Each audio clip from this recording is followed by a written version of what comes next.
You may not know the name, but you know his clothes. Alina Cho introduces us to the people's designer, fashion legend Stan Herman. Even if you don't follow fashion, you've seen Stan Herman's work. Just not here or here. He cut a sheath better than anybody in the world. That's a Bob Mackie gown. Lauren Hutton wore this dress. Yeah, she did, and wow. she's also a good friend of mine. Part of a recent auction of dresses sponsored by the Council of Fashion Designers of America, or CFDA. Red. Everything was written in red. Herman is a former president of the CFDA and indisputably the elder statesman of American fashion. He's 95 and has the stories to prove it. In the 40s and 50s, there wasn't such a thing as an American designer. They didn't let them in the front of the showroom. Well, the Europeans thought that the Americans were copying them. Well, that they were. Who is Stan Herman, really? He's been called the people's designer, the most prolific designer you've never heard of. I'm a short guy. I'm only 5'4", and I wanted to be a runner. And a little guy running really has to work harder than the big guys because those little legs never stop going. I never quite won every time, but they kept going. As a child, some of Herman's earliest memories were helping his father, who owned a silk shop at Macy's.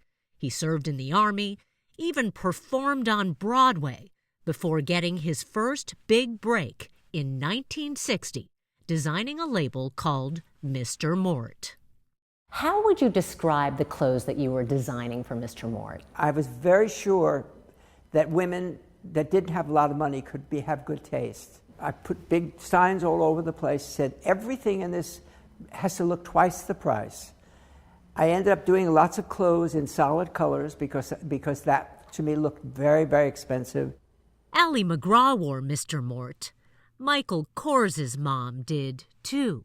Before Ralph Lauren, before Calvin Klein, Stan was there. His clothes were accessible. That is just one thread of Stan Herman's fascinatingly unconventional life, recounted in his memoir, Uncross Your Legs.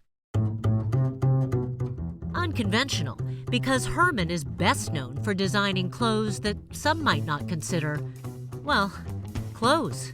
He designs uniforms. They called me one day and said, would you be interested in doing uniforms for some large corporation? I said, what are you talking about? And they said, we represent Avis Rent-A-Car, and they're looking for a designer. And you want a Plymouth Fury in 5 minutes. Okay. And then I said, that's fun. And the next thing I knew, TWA came calling. And now TWA serves you a delicious steak and coach. And he's not the only one.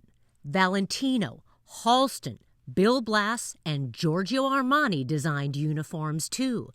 But only Stan Herman made a career out of it. The ones he did for TWA are in the collection of the Smithsonian. What struck me about those uniforms was that they look like clothes.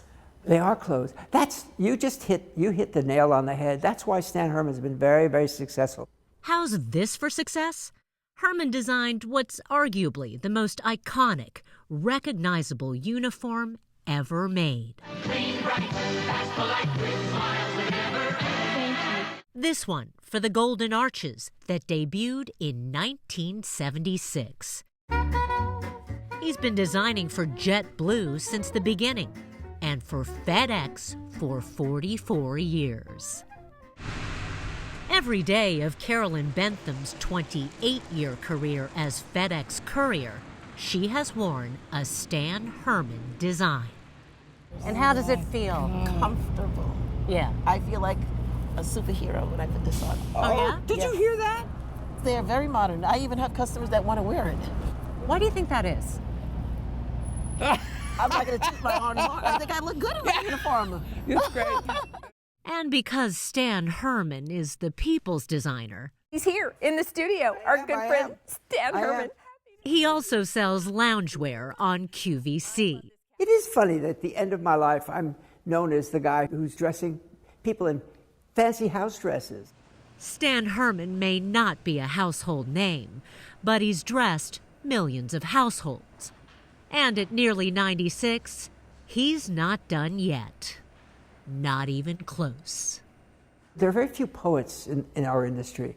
I was a good commercial designer who took from here and here and here and made it look right.